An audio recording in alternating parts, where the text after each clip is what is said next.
ভাইগণ একটু জায়গা দিয়ে আমরা সামনে একটু হরকত করি। মসজিদের ভিতরে সুন্দর জায়গা আছে, মসজিদে চলে যাই।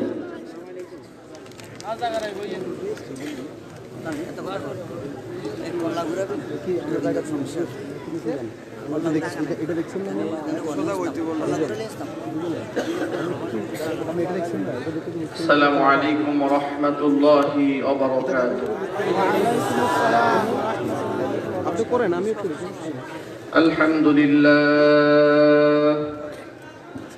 আলহামদুলিল্লাহ নাহমাদুহু ওয়া নাস্তাঈনুহু ওয়া নাস্তাগফিরুহু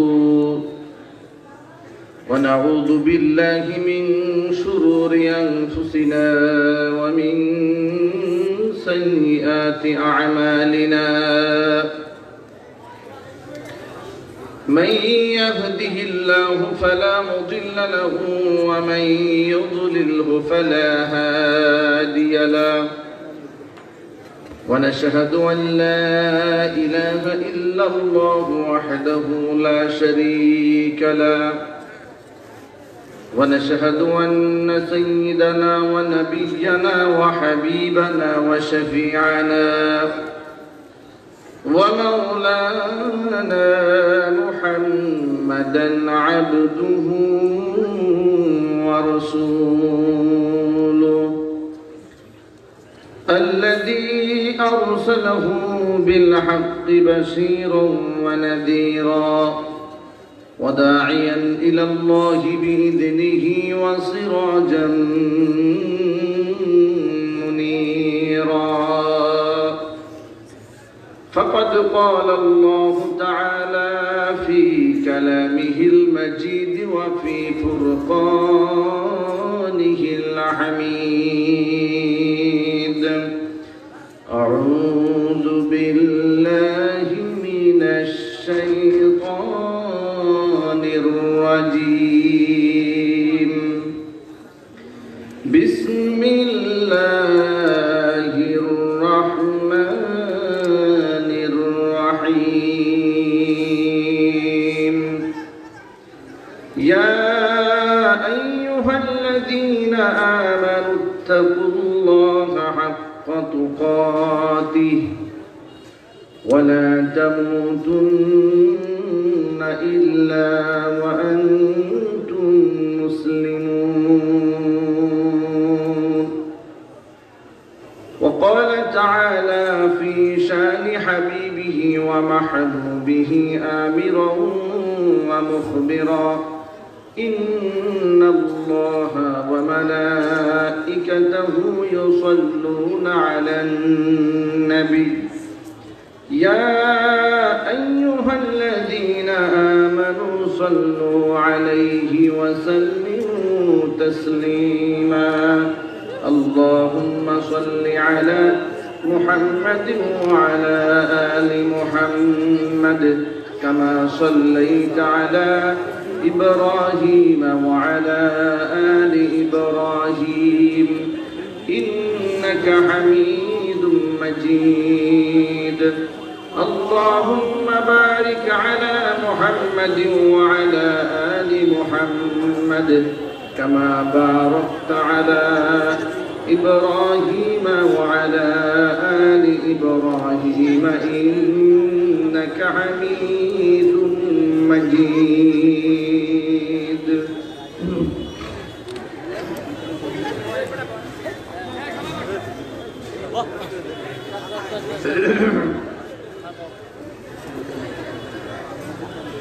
ঐতিহ্যবাহী নোয়াখালী জেলার অন্তর্গত সেনবাগ থানাধীন জামিয়া ইসলামিয়া খাজুরিয়া মাদ্রাসার বার্ষিক ইসলামী মহাসম্মেলনের শেষ অধিবেশনের সম্মানিত সভাপতি সাহেব, আমন্ত্রিত হাজরাত উলামায়ে কেরাম, মুরব্বিয়ান আযম, অত্র এলাকা এবং পার্শ্ববর্তী এলাকার বিভিন্ন প্রান্ত থেকে ছুটে আসা দিন দরদি ইমানদার পরহেজগার মুত্তাকি ভাইয়েরা, পর্দার অন্তরালে আমাদের সকলের শ্রদ্ধা ভাজন পর্দানিশীল মা এবং বোনেরা, আল্লাহ রাব্বুল আলামিনের আলিশান দরবারে লাখ কোটি শুকরিয়া আদায় করছি যে মহান আল্লাহ তাবারক ওয়া তাআলা উম্মার এই ক্লান্তি লগ্নে আমাদেরকে ঘন জমায়েত করে কোরআন সুন্নাহর আলোচনা মজলিসে উপস্থিত হয়ে কোরআন শোনার, কোরআনের আলোচনা করার তৌফিক দান করেছেন। এই জন্য আপনারা খুশি না বেজার? কম না বেশি? উচ্ছ্বসিত কণ্ঠে খুশি মনে মন প্রাণ উজাড় করে আল্লাহ সুবহানাহু ওয়া তাআলার শেখানো ভাষায় শুকরগুজার করছি। জবান ছেড়ে সকলে একযোগে বলছি আলহামদুলিল্লাহ। রব্বানা লাকাল হামদ হামদান কাসীরা তাইয়িবান মুবারাকান ফীহি রব্বানা লাকাল হামদু কামা ইয়ানবাগী লিজালালি ওয়াজহিকা ওয়া আযীমি সুলতানিকা। আল্লাহ রাব্বুল আলামিন আজকের মাহফিলকে কবুল করুন, আমিন। জামিয়া ইসলামিয়া খাজুরিয়া মাদ্রাসার আজকের এই ৭৩তম বার্ষিক ওয়াজ মাহফিল, আল্লাহ সুবহানাহু ওয়া তাআলা আজকের এই মাহফিলের ওসিলা করে অত্র এলাকার প্রতিটি ঘরে ঘরে আল্লাহ পাক হেদায়েতের নূর পৌঁছে দিন, আমিন। আজকের মাহফিলে যিনি প্রধান অতিথি, প্রধান আকর্ষণ, উপমহাদেশের প্রখ্যাত হাদিস বিশারদ আল্লামা হাফেজ জুনাইদ বাবুনগরী হাফিজাহুল্লাহ, আমির হেফাজতে ইসলাম বাংলাদেশ, শেখুল হাদিস দারুল উলুম মঈনুল ইসলাম হাটহাজারী চট্টগ্রাম ইতোমধ্যে আমাদের মাঝে এসে উপস্থিত হয়েছে। আমরা আল্লাহ পাকের দরবারে শুকরিয়া আদায় করছি, বলছি আলহামদুলিল্লাহ। যথা সময় তিনি স্টেজে আসবেন, তিনি সংক্ষিপ্ত আকারে আলোচনা শেষ করে আপনাদের সকলকে নিয়ে মুনাজাত পেশ করবেন। তিনি স্টেজে আসার আগ পর্যন্ত আমি আপনাদের সামনে মুকদ্দমাতুল জাইশের মতো অগ্রগামী দল, পরিবেশ পরিস্থিতি পরিষ্কার রাখার জন্য আমি আপনাদের সামনে কোরআন সুন্নাহ থেকে সংক্ষিপ্ত কিছু আলোচনা করব। আপনাদের মনোযোগ আকর্ষণ করছি, আপনারা সকলেই আমার দিকে নজর দিন। আমি আলোচনা করার ক্ষেত্রে আপনাদের একনিষ্ঠতা যদি না থাকে, যদি আপনারা এদিক সেদিক টাকাটুকি করেন, তাহলে আমার কথা বলতে কষ্ট হবে, আমার মনোযোগের বিঘ্নতা সৃষ্টি হবে। এজন্য আমি চাই আপনারা কোরআন শুনুন এবং সে অনুযায়ী আমল করুন। আপনারা কি কোরআন বলার ক্ষেত্রে সহযোগী হিসেবে থাকা যাবে এখানে? ইনশাআল্লাহ। আল্লাহ পাক যেন কবুল করেন, আমিন। প্রিয় ভাইয়েরা আমার, আল্লাহ সুবহানাহু ওয়া তাআলা তিনি আমাদের স্রষ্টা, তিনি আমাদের সৃষ্টি করেছেন। ভালো মন্দ বোঝার যোগ্যতা আল্লাহ পাক আমাদেরকে দিয়েছেন। অল্পই হায়াতে জিন্দেগি দিয়ে আলামে বারজাখ দিয়েছেন, এরপরে হাসার, জান্নাত, জাহান্নাম, এই ফয়সালা চূড়ান্ত। যা আমরা কখনোই চোখে দেখিনি, কবরে আযাব দেখিনি, পুলসিরাত দেখিনি, মিজান দেখিনি, হাসার দেখিনি, কোনো কিছুই দেখিনি, কিন্তু এগুলো আছে না নাই? আছে। বিশ্বাস করি না? করি। না সন্দেহ আছে? সন্দেহ নাই। আমরা সব কিছু বিশ্বাস করি। আম্বিয়া আলাইহিমুস সালাতু ওয়াস সালাম, পৃথিবীর সমস্ত নবীদেরকে আমরা বিশ্বাস করি, কিন্তু আমরা কি সকল নবীদেরকে দেখেছি? না।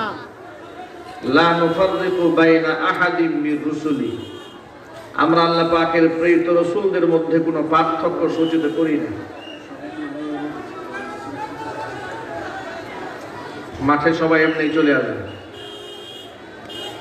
আমরা সকল আম্বিয়া আলাইহিমুস সালাতু ওয়াস সালামের প্রতি ঈমান আনি। আমানতু বিল্লাহি ওয়া মালাইকাতিহি ওয়া কুতুবিহি, যেমন ফ্রান্সের ম্যাক্রো খ্রিস্টান ধর্মাবলম্বী হয়ে আমার রাসূলকে তারা কার্টুন বানিয়েছে, অথচ আমাদের ইসলাম, আমরা ধন্য এই ধর্ম পেয়ে, আমাদের জীবন ধন্য হয়েছে। আল্লাহ পাক ইসলাম নামক নিয়ামত দিয়েছেন। আমরা তাদের নবী ঈসা আলাইহিস সালাতু ওয়াস সালামকে আমাদের নবী মনে করি। গোটা জগতের জন্য আল্লাহ যত নবী রাসূল পাঠিয়েছেন পৃথিবীতে, সমস্ত নবীদের প্রতি আমাদের অগাধ শ্রদ্ধা এবং বিশ্বাস রয়েছে। নবীদেরকে আমরা ব্যঙ্গ করব দূরের কথা, পৃথিবীর কোন নবীকে সামান্য তুচ্ছ তাচ্ছিল্য করলে আমার ধর্মের ফয়সালা হচ্ছে ব্যক্তি মুরতাদ হয়ে যাবে। এই জন্য গোটা পৃথিবীর একমাত্র আদর্শ ধর্মের নাম ইসলাম, একমাত্র হক ধর্মের নাম ইসলাম। আর পৃথিবীতে একমাত্র ইনসাফ এবং ন্যায় পরায়ণতার সাথে যদি কেউ ফয়সালা করতে চায়, ইসলাম নীতি বাদ দিয়ে কোন ব্যক্তি ইনসাফের ফয়সালাও করতে সক্ষম হবে না। প্রিয় ভাইরা আমার, কোরআন মাজিদ আল্লাহ সুবহানাহু ওয়া তাআলা আমাদেরকে বলেছেন আল্লাহ পাককে পরিপূর্ণ ভয় করতে এবং মুসলিম না হয়ে মৃত্যুবরণ না করতে আল্লাহ পাক আমাদেরকে বারণ করেছেন। এখন আপনাদের মনে প্রশ্ন হতে পারে, আমরা তো সকলেই মুসলমান, তো আল্লাহ আমাদেরকে মুসলমান না হয়ে মরতে নিষেধ করলেন কেন? আল্লাহ বলছেন ওয়ালা তামুতুন্না ইল্লা ওয়া আনতুম মুসলিমুন, তোমরা মুসলমান না হয়ে মরো না। এর মানে এই আয়াত থেকে প্রমাণিত হয় ঈমান আনলেও অনেক মুসলমান ঈমান আনার পরেও অমুসলিম থেকে যায়। কথা বলুন ঠিক কিনা? ঈমান এনেছে কিন্তু অমুসলিম থেকেছে। এজন্য আল্লাহ পাক বলেন, হে ঈমানদারগণ, আমি আল্লাহকে ভয় করো যেভাবে আমাকে ভয় করা উচিত, এবং মুসলমান না হয়ে তোমরা কেউ মরো না। আমরা কি মুসলমান হয়ে মরতে চাই? ভালো করে মনে রাখবেন, মুসলমান হয়ে তারাই মরবে যারা মুসলমান হয়ে বাঁচবে। যারা মুসলমান হয়ে বাঁচতে চায় না তারা মুসলমান হয়ে মরতেও চায় না।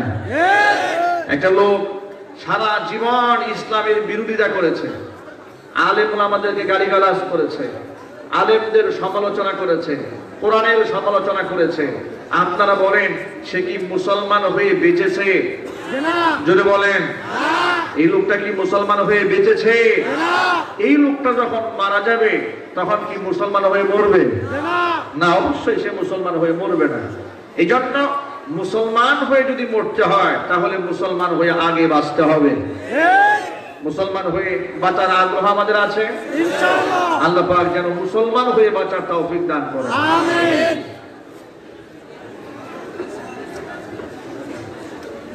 যারা গেটের সামনে অনেক ভাইরা আওয়াজ করতেছেন, আর এখানে খুব পারাপারি হচ্ছে। এখানে মসজিদের মধ্যে অনেক জায়গা আছে, আর প্যান্ডেলের মধ্যে অনেক জায়গা আছে এখনো। আমি সকল ভাইদেরকে বলবো, আমার হাতের বাম পাশেও কিছু ফাঁকা জায়গা দেখা যাচ্ছে, আপনারা এদিকে চেপে আসেন, বামে চেপে আসেন, অনেক জায়গা আছে বাম পাশে। আপনারা গেটের সামনে এখানে শোরগোল করছেন, অনেক মানুষ এখানে, বামে চলে আসেন।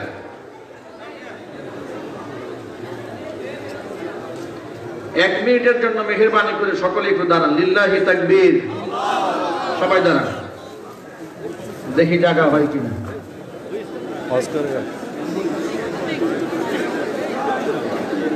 যিনি যেখানে আছেন সেখান থেকে এক কদম করে সামনে বাড়েন, আগেই বসবেন না। এবার দাঁড়ানো ভাইরা ডান পাশে যারা ছিলেন সব ভেতর ঢুকে যান। এবার বিসমিল্লাহ বলে বসে যান।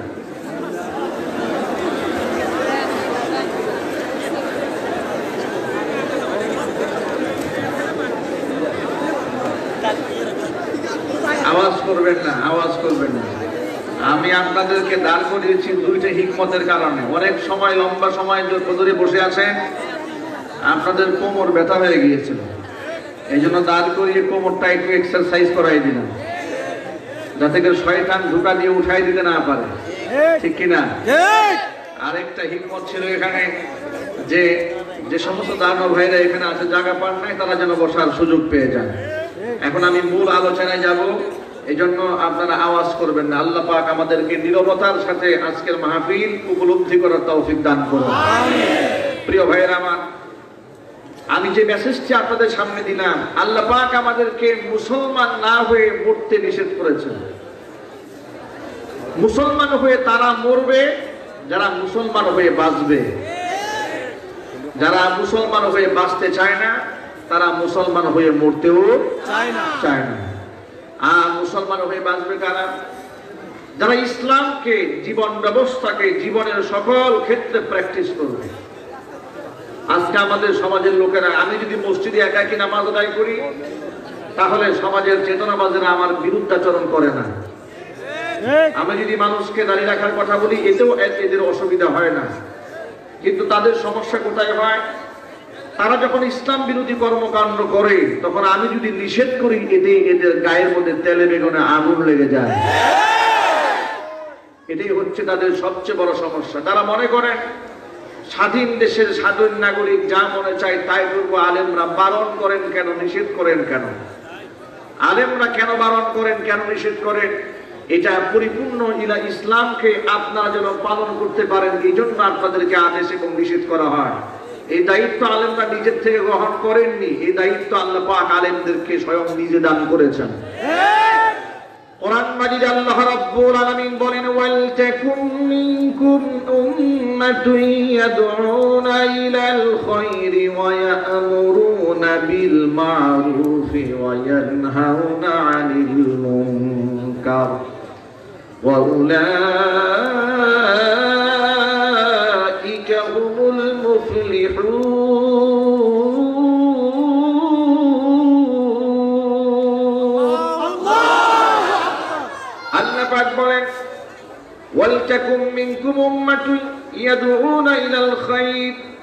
তোমাদের মধ্যে এমন একটা দল থাকতে হবে যারা মানুষদেরকে কল্যাণের দিকে আহ্বান করে, ইয়ামুরুনা বিল মারুফ, মানুষদেরকে সৎ কাজের আদেশ দেয়, ওয়া ইয়ানহাউনা আনিল মুনকার, অসৎ কাজ থেকে মানুষদেরকে বিরত রাখে। ওয়া উলাইকা হুমুল মুফলিহুন, এই গুণ যাদের মধ্যে আছে এরাই হলো সফলকার। সৎ কাজের আদেশ দেওয়া, অসৎ কাজ থেকে নিষেধ করা, এটা হচ্ছে উম্মতে মুহাম্মাদীর অন্যতম বৈশিষ্ট্য, ঠিক কিনা? এই বৈশিষ্ট্য উম্মতে মুহাম্মাদী কোরআন মাজিদ আল্লাহ পাক ভিন্ন আয়াতের মধ্যে বলেছেন, কুনতুম খায়রা উম্মাতিন উখরিজাত লিন-নাসি তা'মুরুনা বিল মা'রুফি ওয়া তানহাউনা 'আনিল মুনকার। যত জাতিগোষ্ঠী জমিনে আমি আল্লাহ প্রেরণ করেছি, সমস্ত জাতিগোষ্ঠীর মধ্যে শ্রেষ্ঠ তোমরা উম্মতে মুহাম্মাদী, তোমরা হচ্ছ শ্রেষ্ঠ জাতি। তোমাদের বৈশিষ্ট্য হচ্ছে তা'মুরুনা বিল মা'রুফি ওয়া তানহাউনা 'আনিল মুনকার। তোমরা একে অপরকে ন্যায় কাজে, ভালো কাজে একে অপরকে নির্দেশ দেবে আর অন্যায় কাজ থেকে বিরত রাখবে, নিষেধ করবে। এটা হচ্ছে তোমাদের অন্যতম বৈশিষ্ট্য। সৎ কাজের আদেশ দেওয়া, অসৎ কাজ থেকে নিষেধ করা, এটা এই উম্মতের বৈশিষ্ট্য। ভালো করে মনে রাখে, মানুষ যদি তার বৈশিষ্ট্যটাকে ভুলে যায় তাহলে সে উম্মতের আর শ্রেষ্ঠ উম্মত হিসেবে পরিগণিত থাকে না। কথা বলুন, ঠিক কিনা? তখন শ্রেষ্ঠ উম্মত আর শ্রেষ্ঠ থাকে না, শ্রেষ্ঠ উম্মত নিকৃষ্ট উম্মতে পরিণত হয়ে যায়। গতকালকে অনলাইনে রাজশাহীর একটা দৃশ্য দেখতে পেলাম, আপনারা অনেকেই হয়তো বা দেখেছেন। একজন নারী পাবলিক প্লেসে বসে প্রকাশ্যে ধূমপান করছে, সিগারেট পান করছে। একজন মহিলা, অসংখ্য মানুষ সেখানে আছে। তো একজন এসে মহিলাটাকে ধমক দেয়া বলেন, আপনি সিগারেট বন্ধ করুন, এখান থেকে উঠুন, পাবলিক প্লেসে আপনি ধূমপান করবেন না। মেয়েটা সুর মাচালো, চিৎকার চেঁচামেচি করলো, বারংবার চেষ্টা করলো এই পাবলিক প্লেসে জনতার সামনে বসেই সে সিগারেট পান করবে, ধূমপান করার চেষ্টা করলো। সর্বশেষ এলাকার মানুষের চাপের মুখে তিনি সেখান থেকে বিদায় হলেন। এভাবে যদি বাংলার প্রত্যেকটা অঞ্চলে প্রত্যেকটা অন্যায়ের প্রতিবাদ সমাজের মানুষরা করত তাহলে এই সমাজের চিত্র অনেক ভালো হয়ে যেত। কিন্তু তা না করে এখন সব দায়িত্ব আলেমদের কাঁধের উপর চাপাই দিয়া মুসলমানরা সব দায়মুক্ত হয়েছে।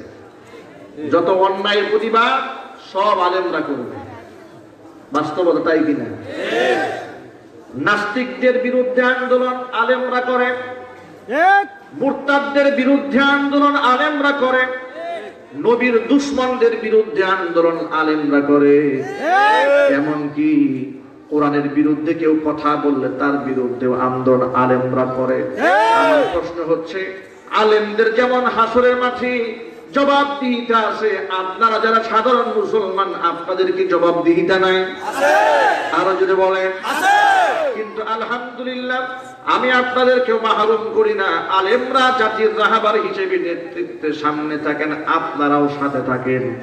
কিন্তু আফসোস লাগে মনে যখন দেখি দেশের অনেক মুসলমানেরা এমন আছে যারা ব্যক্তিগত স্বার্থে আক্রমণ করতে জানে, গালিগালাজ করতে জানে, নেতা নেত্রীর স্বার্থে মানুষদেরকে গালমন্দ করতে জানে, অশ্লীল ভাষায় ফাহিশা ভাষায় কথা বলতে জানে, কিন্তু দিনের স্বার্থে ইসলামের স্বার্থে জবান থেকে একটা টু শব্দ উচ্চারিত হয় না। এই সমস্ত লোকেরা যদি আবার ইসলামের ফতোয়া দেওয়া শুরু করে, উপায়টা কি? জায়েজ না জায়েজের ফতোয়া, পায়খানা করে পানি নেয় না এমন লোকে যদি দেয়, বাস্তবতা আছে না নাই? আরো জোরে বলতে হবে।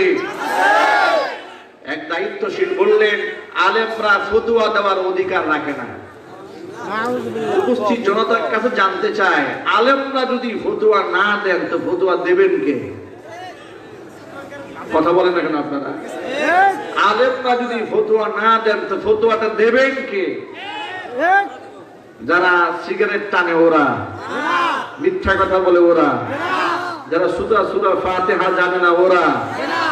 কি হাসি, কি মজা, এই জাতির সাথে কি উপহাস করা হচ্ছে। ভাইদেরকে বলছি, ভাইরা, জাতি আজ একটি ক্লান্ত লগ্ন অতিক্রম করছে। আমাদের সকলকে দ্বীনি স্বার্থে একত্রিত থাকতে হবে। মুসলিম ভাই একে অপরের সাথে সামান্য ভেদাভেদকে ভুলে যেতে হবে। আমরা কি কাঁধে কাঁধ মিলিয়ে, হাতে হাত মিলিয়ে, আমরা কি এক প্ল্যাটফর্মে এসে কোরআন সুন্নাহর পতাকা হাতে ধারণ করে সম্মুখ পানে এগিয়ে যেতে রাজি আছি?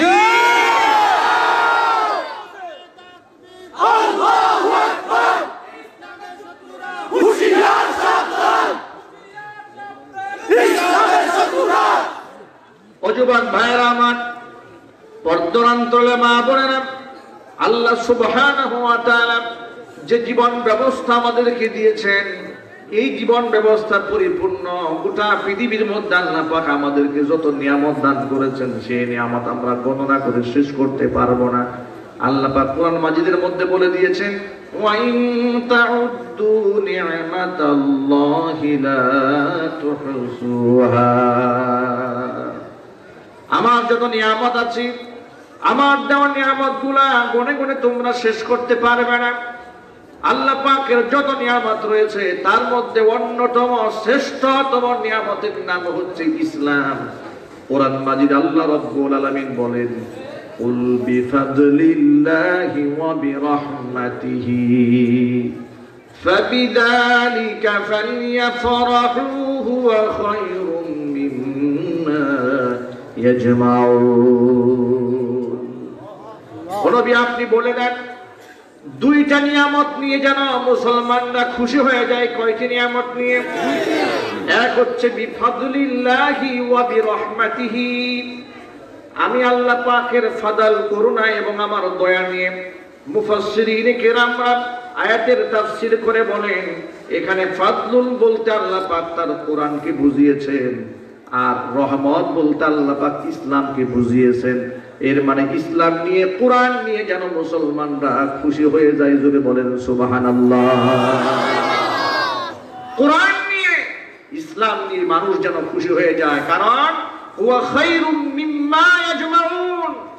পৃথিবীতে যত সম্পদ মানুষ জমা করে, সমস্ত সম্পদের মধ্যে শ্রেষ্ঠ সম্পদ হচ্ছে আমার দেওয়া কোরআন। সবচেয়ে দামি সম্পদের নাম হচ্ছে ইসলাম। ও যুবক ভাইয়েরা আমার, কোরআন হলো সেই নিয়ামত, কোরআন যার চোখের সামনে থাকে তাকে ধোঁকা দেওয়া যায় না। সে জ্ঞানী হয়ে যায়, সে ধর্মান্ধ হয় না, সে চক্ষুষ্মান হয়ে যায়। বড় আফসোস এবং দুঃখের কথা, বর্তমান সমাজে যারা কোরআন পড়ে, যারা কোরআন বুঝে, যারা কোরআন অনুযায়ী আমল করে, নাস্তিক বেঈমানরা তাদেরকে বলে ধর্মান্ধ। ধর্মান্ধ কাকে বলে? যার ধর্মের চোখ নাই তাকেই যে ধর্মান্ধ বলা হয়, ঠিক কিনা? যেই লোকটা জায়েজ না জায়েজ, হালাল হারাম, ভালো মন্দ, জান্নাত জাহান্নাম বুঝতে পারে, আল্লাহকে চিনেছে, আল্লাহকে জেনেছে, আল্লাহর পরিচয় পেয়েছে, সেই ব্যক্তি ধর্মান্ধ, নাকি যে ব্যক্তি আল্লাহকে ভুলে গিয়েছে সেই ব্যক্তি ধর্মান্ধ? ওরা আলেমদেরকে ধর্মান্ধ বলে গালি দেয়, আলেমদেরকে মৌলবাদ বলে গালিগালাজ করে। কথা বলুন ঠিক কিনা? ও যুবক ভাইয়ের আমার, আল্লাহ পাক বলেন আমার দেওয়া ইসলাম নিয়ে, আমার দেওয়া কোরআন নিয়ে এরা যেন খুশি হয়ে যায়। কারণ গোটা দুনিয়ার মধ্যে যত সম্পদ তারা জমা করে, সকল সম্পদের মধ্যে শ্রেষ্ঠ সম্পদের নাম হচ্ছে কোরআন এবং ইসলাম। এই কোরআনটাকে আমি নাজিল করেছি বিশ্ব মানবতার জন্য। এই কোরআনটাকে পরিবর্তন করার ক্ষমতা কারো নাই, পরিবর্তন করার শক্তিও কারো নাই। আল্লাহ পাক সূরা আল্লাহ রাব্বুল আলামিন সূরা হিজরের মধ্যে বলেন, ইন্না নাহনু নাযালনা যিকরা ওয়া ইন্না লাহু লাহাফিজুন। কোরআন নাজিল করেছি আমি আল্লাহ, সংরক্ষণের দায়িত্ব আমি আল্লাহ পাক নিজের হাতে গ্রহণ করেছি, মানুষের কাছে দায়িত্ব দেই নাই, তাহলে মানুষ এটাকে ধ্বংস করে দিত। কোরআন মাজিদকে সংরক্ষণ করার জন্য আল্লাহ সুবহানাহু ওয়া তাআলা তিনটা স্তর গ্রহণ করেছেন। কয়টি? তিনটি। প্রথমত আল্লাহ পাক কোরআনের বাসস্থান বানিয়ে দিয়েছেন লাউহে মাহফুজ। আল্লাহ পাক কোরআন মাজিদে বলেন, বাল হুয়া কুরআনুন মাজিদুন ফি লাউহিন মাহফুজ। কোরআন লাউহে মাহফুজে সংরক্ষিত। এরপর আল্লাহ রাব্বুল আলামিন কোরআন কি প্রথম আসমানে নাজিল করলেন।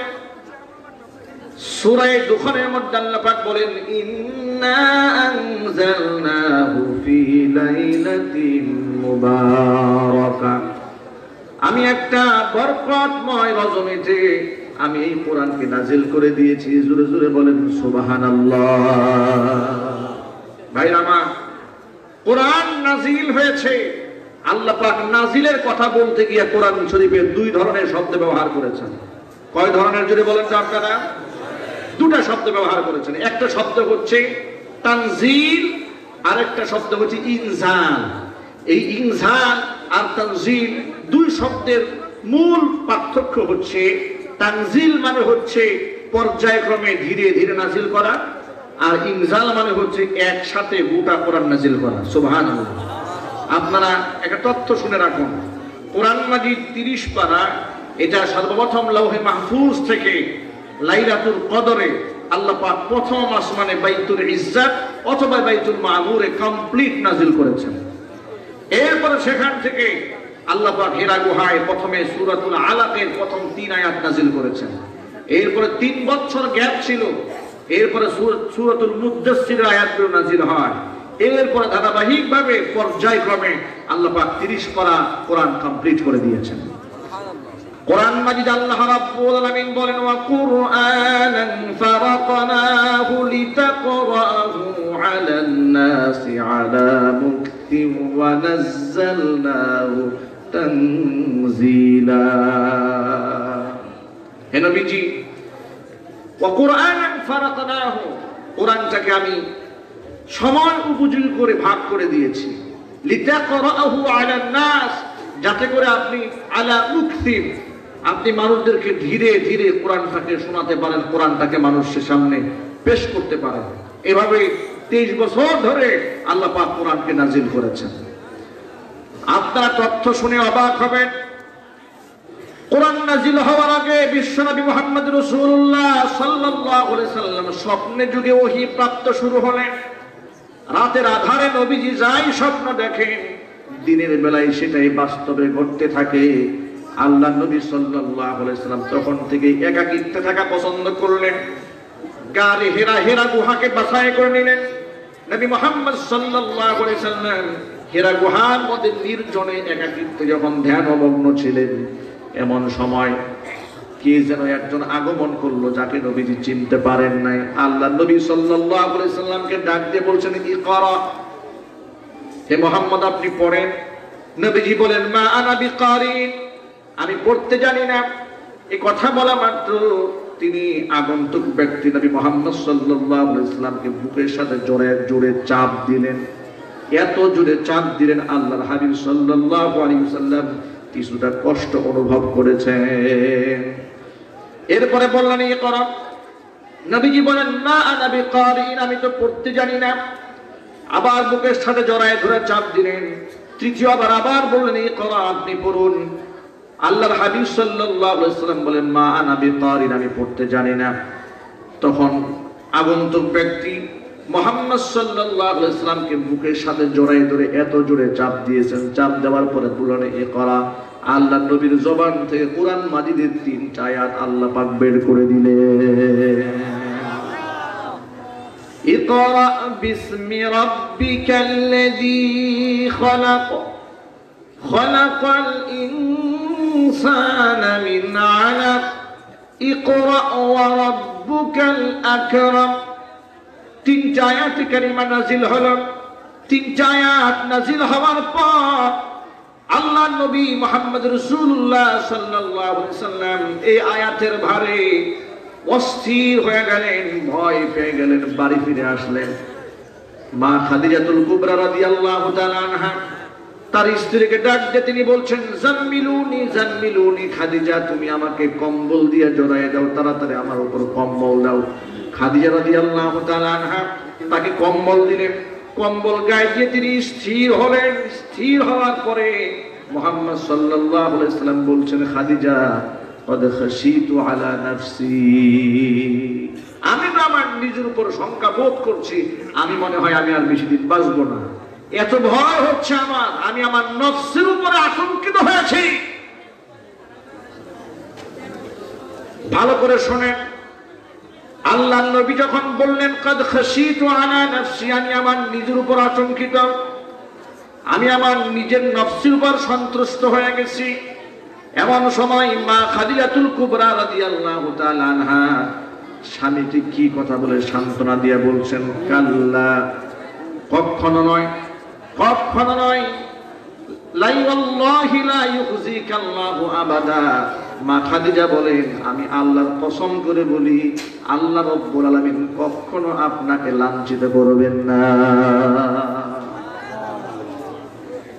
কারণ হলো আপনার মধ্যে এমন কিছু কোয়ালিটি আছে, এমন কিছু গুণ আছে যেই গুণগুলো সাধারণ মানুষের মধ্যে নাই। ইন্নাকা লাতাসলিউর রহিমা ওয়া তাহমিলুল কাল্লাম ওয়া তাকসিবুল মা'দুমা ওয়া তুঈনু আলা নওয়াইবিল হাক্কি। মা খাদিজাতুল কুবরা রাদিয়াল্লাহু তাআলা আনহা বলছেন আপনি তো ইন্নাকা লাতাসলিউর রহিমা, আত্মীয়তার সম্পর্ক সব সময় আপনি জোড়ায় রাখেন। ওয়া তাহমিলুল কাল্লা, নিজের বোঝা বহন করতে অক্ষম ব্যক্তির বোঝা নিজের কাঁধের উপর আপনি নিয়ে চাপায়া দেন। শুধু তাই নয়, ওয়া তুঈনু আলা নওয়াইবিল হাক্কি, বিপদগ্রস্ত মানুষকে আপনি সাহায্য করেন। ওয়া তাকসিবুল মা'দুমা, বস্ত্রহীনকে বস্ত্র দেন, অন্নহীনকে বস্ত্র দেন, অন্ন দেন। এই যে আপনার এতগুলা গুণ, এই সমস্ত গুণের কারণে আমার বিশ্বাস, আমি আল্লাহর কসম করে বলতে পারি অবশ্যই আল্লাহ পাক আপনাকে লাঞ্ছিত করবেন না। জোরে জোরে বলেন সুবহানাল্লাহ। এখান থেকে আমার মা বোনদেরও শিক্ষা রয়েছে, কোনো কারণে যদি স্বামী বিচলিত হয়ে যায়, স্বামী যদি কোনো ব্যাপারে সন্তুষ্ট হয়ে যান, তখন সেই সন্ত্রস্ত স্বামীকে স্ত্রীর পক্ষ থেকে সান্ত্বনা দিতে হয়, তার পাশে গিয়ে দাঁড়াতে হয়, তাকে আরো বিচলিত করা চলবে না। অনেক সময় দেখা যায় স্বামী কোনো কারণবশত পেরেশান হয়ে ঘরের মধ্যে আসলে স্ত্রী শোনা মাত্র স্ত্রীর পেরেশান আরো 10 ডিগ্রি বেড়ে যায়, ঠিক না? মা বোনদের তো আবেগ বেশি, আর এত বেশি আবেগ, স্বামী যদি বিপদগ্রস্ত হয় তো স্ত্রী লাভ দিয়ে বলে আগেই বলেছিলাম এই কাজ আপনি করবেন না, এখন ঠেলা সামলান, 14 কুষ্টির খবর আছে আপনার, কথা বলে ঠিক কিনা? এভাবে তার সন্ত্রস্ত মনকে আরো সন্ত্রস্ত করে তোলে। কিন্তু ওটা পৃথিবীর সমস্ত নারীদের জন্য মডেল মা খাদিজাতুল কুবরা রাদিয়াল্লাহু তাআলা আনহা। তিনি তার স্বামীকে, তখনও তিনি যে নবী হয়েছেন এটা মা খাদিজা জানেন না, এমনকি আল্লাহ নবী নিজেও জানেন না। সুবহানাল্লাহ। তিনি সান্ত্বনা দিয়ে বলছেন আপনি ঘাবড়াবেন না, আপনি ভয় পাবেন না। আপনার কিসের ভয়? আমি তো আল্লাহর নামের কসম করে বলতে পারি আল্লাহ আপনাকে লাঞ্ছিত করবেন না, কারণ আপনার মধ্যে এই ভালো ভালো কোয়ালিটি আছে। রাসূলের অশান্ত মনকে খাদিজাতুল কুবরা রাদিয়াল্লাহু তাআলা আনহা শান্ত বানায় দিলেন। শুধু তাই না, তার অন্তরকে প্রশান্ত করার জন্য বলছেন আপনি ভয় পাবেন না। আমার চাচাতো ভাই ওরাকা ইবনে নওফল, ইনজিল কিতাবের অনেক বড় আলেম, আমি তার কাছে আপনাকে নিয়ে যাব, আপনার সমস্ত বিবরণ তার কাছে খুলে বলবো। তিনি অনেক বড় পণ্ডিত আলেম, অবশ্যই তিনি একটা সমাধান দিতে পারবেন। ওরাকা ইবনে নওফলের কাছে মা খাদিজাতুল কুবরা রাদিয়াল্লাহু তাআলা আনহা রাসূলুল্লাহকে নিয়ে গেলেন। ওরাকা ইবনে নওফলের অবস্থা তখন এমন হয়েছে, বয়সের ভারে তার দৃষ্টি শক্তি অন্ধ হয়ে গিয়েছে, তিনি দেখতেও পান না। ওরাকা ইবনে নওফলের কাছে নবী মুহাম্মদ সাল্লাল্লাহু আলাইহি সাল্লাম হীরা গুহার মধ্যে তার সাথে আগন্তুকের সাথে ঘটে যাওয়ার বিবরণ যখন দিলেন, ওরাকা ইবনে নওফল বলছেন আপনার তো ভয় পাওয়ার কোনো কারণ নাই। গোটা জগৎবাসী যে আখেরি নবীজির অপেক্ষায় ছিল, আপনি হচ্ছেন সেই আখেরি নবী। আপনার কাছে যিনি এসেছেন এটা কোনো জিন না, কোনো ভূত না, এটা কোনো মানুষও না, ইনি হচ্ছেন সেই ফেরেশতা যিনি হযরত মূসা কালিমুল্লাহর কাছে এসেছিলেন। ইনি হচ্ছেন সেই ফেরেশতা যিনি হযরত ঈসা আলাইহিস সালাতু ওয়াসসালামের কাছে এসেছিলেন। তিনি হচ্ছেন হযরত জিবরাইল আলাইহিস সালাতু ওয়াসসালাম। এরপর ওরাকা ইবনে নওফল বলছেন লাউ কুনতু হাইয়া, যদি আমি সেদিন বেঁচে থাকতাম যেদিন আপনার এলাকার লোকেরা সত্যের পথে দাওয়াত দেওয়ার কারণে আপনাকে এলাকা থেকে বের করে দেবে, লানসুরান্নাকা নাসরাম মুআজ্জারা, আমি আপনাকে দারুণ ভাবে সাহায্য করতাম, আপনার একজন সহযোদ্ধা হিসেবে সেদিন আমি দাঁড়িয়ে যেতাম। কিন্তু আমি জানি না সেদিন পর্যন্ত আমি হায়াত পাবো কিনা। আল্লাহ রাসূল বড় অবাক হলেন যে মক্কার লোকেরা আমাকে এলাকা থেকে বের করে দেবে। তিনি খুব আশ্চর্যান্বিত হলেন। কারণ হচ্ছে মক্কার লোকেরা আমানতের সব টাকা রাসূলের হাতে দিয়ে রাখেন, বিবিদের গহনা, নিজের সমস্ত ধনভাণ্ডার যা আছে সব মুহাম্মদ সাল্লাল্লাহু আলাইহি সাল্লামের কাছে সকলে মিলে আমানত রাখে। সেই নবী যখন শুনতে পেলেন যে এই এলাকার মানুষগুলো আমাকে এক সময় এলাকা থেকে তাড়ায় দেবে, তিনি বড় হতবাক হয়ে গেলেন। তখন ওরাকা ইবনে নওফল বলছেন হ্যাঁ, সত্য দিনের দাওয়াত দেওয়ার জন্য পৃথিবীতে সমস্ত নবী রাসূলুল্লাহ নির্যাতিত হয়েছেন, আপনিও তার ব্যতিক্রম নন, আপনাকেও নির্যাতিত হতে হবে। ভাইরা আমার, আপনার আমার প্রশ্নের জবাব দিয়ে বলেন আমার নবীর চরিত্রে কোনো সমস্যা ছিল?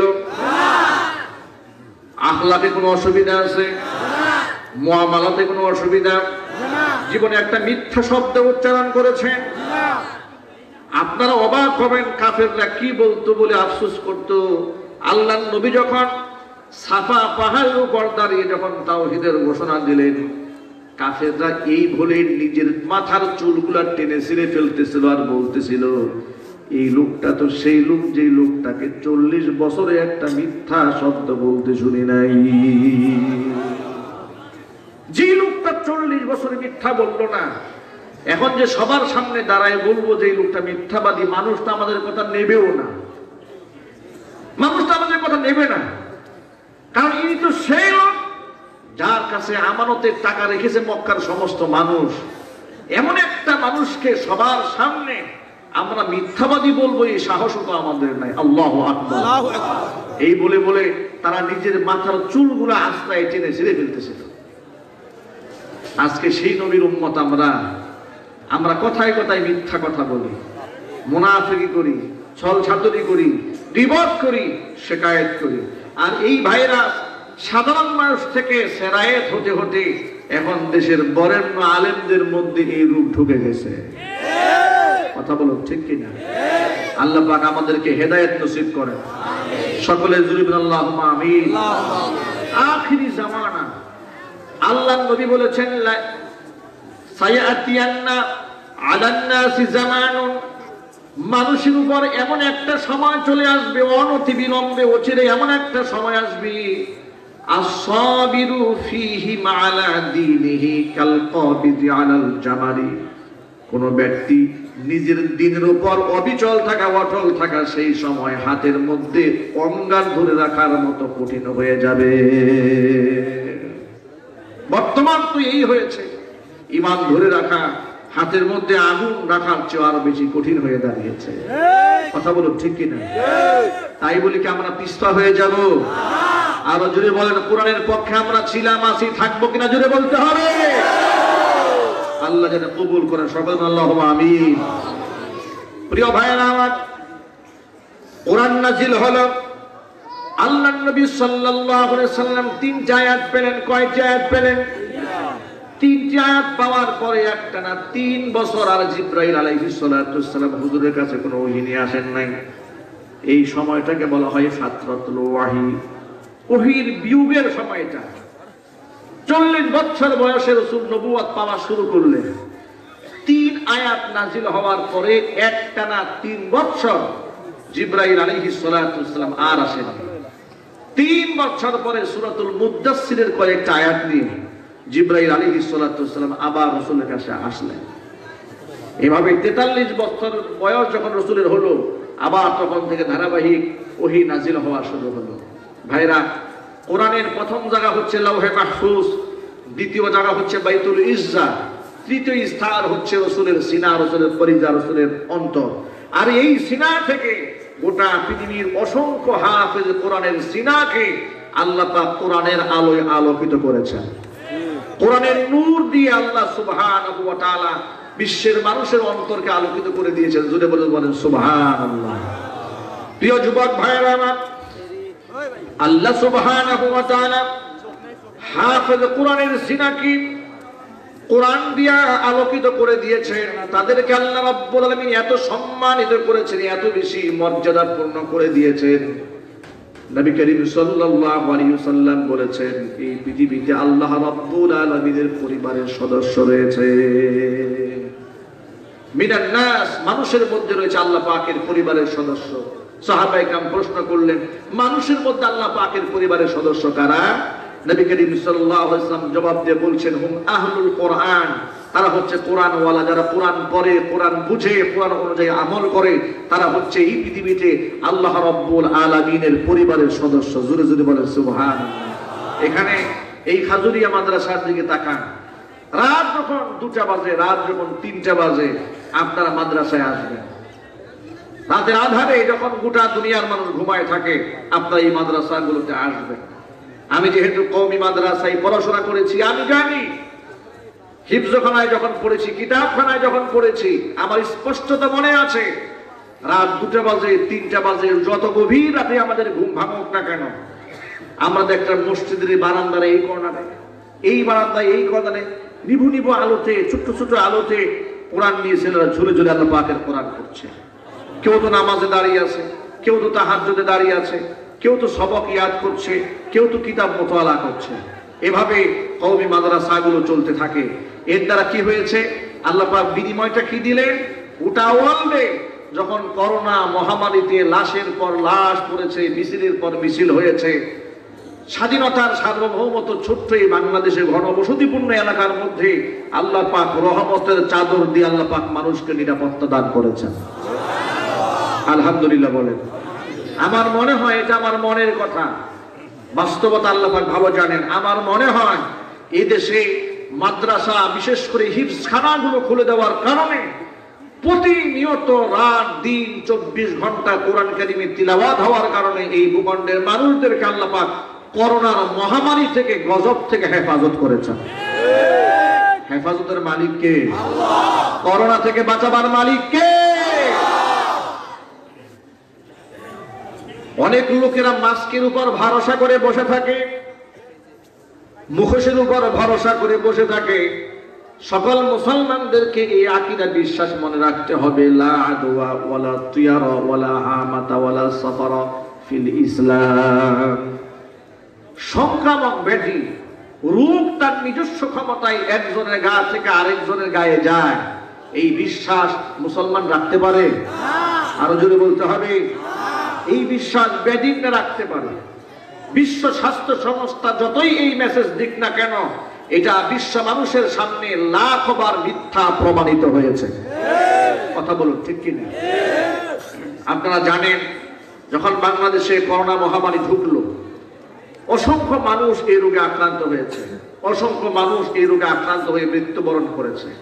আমরা দোয়া করি, ঈমান নিয়ে যারা করোনা হালাতে ইন্তেকাল করেছেন, আল্লাহ পাক তাদেরকে শাহাদাতের মর্যাদা দান করেন। একটা মেসেজ মনে রাখেন আপনারা, ঈমানদারের হারাবার কোনো ভয় নাই। ঈমানদার যদি সুস্থ থাকে, আল্লাহ পাকের শুকরিয়া আদায় করবে। ঈমানদার যদি অসুস্থ হয়, তো আল্লাহ পাকের দরবারে সে ধৈর্য ধারণ করবে। তিনি গালমন্দ করবেন না, তাকদীরকে অস্বীকার করবেন না। কারণ হচ্ছে, ঈমানদারের বিশ্বাস হচ্ছে মান মাতা ফি তাউনি ফাহুয়া শাহীদ। আল্লাহ রাসূল বলেন, যেই ব্যক্তি মহামারীতে আক্রান্ত হয়ে মারা যায়, আল্লাহ পাক তাকে শহীদের মর্যাদা দান করেন। ইসলামের যে বিশ্বাস রয়েছে, যে রোগের নিজস্ব ক্ষমতা নাই একজনের গা থেকে আরেকজনের গায়ে শিফট করে আরেকজন ব্যক্তিকে আক্রান্ত করে দেওয়া, এ কথার বাস্তবতা সমাজে আল্লাহ পাক বহুবার দেখিয়েছেন। আপনারা বলেন, টেকনাফ থেকে তেতুলিয়া, রূপসা থেকে পাথুরিয়া পর্যন্ত আলেমদের চেয়ে মানুষের সাথে বেশি মিশে এমন মানুষ আছে নাকি বাংলাদেশে? কথা বলে না কেন? 5 ওয়াক্ত নামাজে আলেমরা যে পরিমাণ মানুষের সাথে উঠা বসা করে, সেই তুলনায় সারা বাংলাদেশে কয়জন আলেম করোনায় আক্রান্ত হয়েছে? কয়জন মসজিদ ইমাম সাহেব আক্রান্ত হয়েছে? কয়জন পাঁচজায়গার নামাজের মুক্তাদি এই রোগে আক্রান্ত হয়েছে? আমি বলবো না যে একজন হননি, হতেই পারে, কিন্তু প্রশ্ন হচ্ছে, যখন ঢালাওভাবে মানুষ একের পর এক আক্রান্ত হচ্ছে, মেসেজ দেওয়া হচ্ছে 3 ফিট দূরত্ব বজায় রাখতে হবে, 4 ফিট দূরত্ব বজায় রাখতে হবে। বাংলাদেশের বিভিন্ন জায়গার মধ্যে গাদাগাদি করা হয়, এতে কোনো অসুবিধা হয় না, কিন্তু মসজিদের মধ্যে নামাজে একত্রে দাঁড়ালেই কিছু মানুষের অ্যালার্জি শুরু হয়ে যায়। ফুটবল খেলার মধ্যে হাজার হাজার মানুষ জমা হয়, এতে কারো অ্যালার্জি নাই, কিন্তু মাহফিলের মধ্যে করোনার দোহাই দিয়ে মাহফিল বন্ধের ষড়যন্ত্র চালানো হয়। এটা জাতির সাথে, মুসলিম উম্মার সাথে গাদ্দারি ছাড়া আর কিছুই নয়। কথা বলুন ঠিক কিনা? আমি তো মনে করি, এই করোনা থেকে বাঁচতে হলে মাহফিলগুলো উন্মুক্ত করে দিতে হবে, যাতে করে বেশি বেশি আল্লাহর কাছে সাহায্য চেয়ে এই গজব থেকে বাঁচা যায়। যদি নিরাপদ দূরত্ব বজায় রেখার মাস্ক ব্যবহার করে করোনা থেকে বাঁচা যেত, তাহলে ডোনাল্ড ট্রাম্পের করোনা হলো কেন? ডোনাল্ড ট্রাম্প কি জুবাইর আহমদ আনসারী রহমাতুল্লাহি আলাইহি জানাজা পড়তে আসছিল? আহমদ শফি রহমাতুল্লাহি আলাইহি জানাজার নামাজে এসেছিলেন? এদেশের অনেক মন্ত্রী, মিনিস্টার, সচিব, বড় বড় পুলিশের কর্মকর্তা, তারাও তো আক্রান্ত হয়েছেন। তারা কি সব জানাজার নামাজ পড়তে গিয়ে আক্রান্ত হয়েছেন? কেন আক্রান্ত হলেন? তারা তো সোশ্যাল ডিস্টেন্স বজায় রেখেছেন। এর মানেটা কি? আল্লাহ পাক জাতিকে বুঝিয়েছেন, দেখো, করোনা যদি আমি কাউকে দিতে চাই, তুমি এই মাস্ক দিয়ে ঠেকায় রাখতে পারবে না, আর আমি যদি সুস্থ রাখতে চাই, তাহলে গোটা বিশ্বের কোনো মানুষের ক্ষমতা নাই আমার কোনো বান্দাকে অসুস্থ বানায় দেয়। এদেশের উলামা সমাজ, এদেশের শ্রেষ্ঠ সন্তান উলামায়ে কেরাম জাতির দুর্দিনে তা বাস্তবতা দেখিয়ে দিয়েছে। যখন লাশগুলো রাস্তায় রাস্তায় পড়েছিল, বাড়ির সামনে উঠানে 2 দিন 3 দিন লাশ পড়ে আছে, ছেলেও আসে নাই লাশের কাছে, মেয়ে আসেনি, স্ত্রী আসেনি, আত্মীয় স্বজন প্রতিবেশী কেউ আসেনি। নারায়ণগঞ্জের একটা লাশ উঠানে 3 দিন পড়ে আছে, কেউ খবর নেয়নি। এই নোয়াখালীতে নিচতলায় স্বামী মারা গিয়েছে, উপরতলায় স্ত্রী বসবাস করেছে, 1 ঢোক পানি স্বামীর মুখে তুলে দেয় নাই। বাস্তবতা আছে না নাই? এই কঠিন পরিস্থিতির মধ্যে জাতির কোনো বুদ্ধিজীবী এই লাশকে দাফন করার জন্য তার পাশে এসে দাঁড়ায় নাই। কথা বলেন ঠিক কি? কোন ব্যক্তি দাঁড়ায় নাই। জাতির শ্রেষ্ঠ সন্তান কওমি উলামায়ে কেরাম জীবনের ঝুঁকি নিয়ে তারাই এই জাতির দুর্দিনে, ক্লান্তি লগ্নে এই লাশগুলোকে দাফন করার দায়িত্ব নিজের হাতে তারা গ্রহণ করেছিলেন। তারা নিজের হাতে তাদেরকে গোসল দিয়েছে, কাফন পরিয়েছে, কবরে তাদেরকে মাদফুন করেছে। আমি আমার এক বক্তৃতার মধ্যে বলেছিলাম, জাতির দুর্দিনে, জাতীয় সংকট নিরসনে যে জাতিগোষ্ঠী জীবনের ঝুঁকি নিতে পেরেছে, উচিত ছিল তাদেরকে রাষ্ট্রীয় মর্যাদায় অধিষ্ঠিত করা। কথা বলুন ঠিক কিনা? কিন্তু তা করা হলো না। মিডিয়া কর্মীরা আলেমদের বদনাম করাবার জন্য কোন আলেম কোন জায়গায় কি অপরাধ করেছে সেই তথ্য জাতির সামনে তুলে ধরার জন্য মরিয়া হয়ে যায়, কিন্তু জাতির জন্য আলেমদের যে ত্যাগ কোরবানি তাদের যে কৃতিত্ব রয়েছে এটা বলাও করে জাতির সামনে প্রচার করা হয় না। কথা বলুন ঠিক কিনা? আমরা মিডিয়ার ভাইদেরকে অনুরোধ জানাচ্ছি, জাতির শ্রেষ্ঠ সন্তান ওলামাদের অবদানকে জাতির সামনে তুলে ধরুন, মানুষদেরকে আলেম ঘেঁষা বানাবার পেছনে চেষ্টা করুন, আলেমদের বদনাম বলবেন না। আমি আবার বলছি, আমি আল্লাহর কসম করে বলছি, মিডিয়াতে আলেমদের বিরুদ্ধে বদনাম করতে করতে নাস্তিকদের কথা শেষ হয়ে যাবে।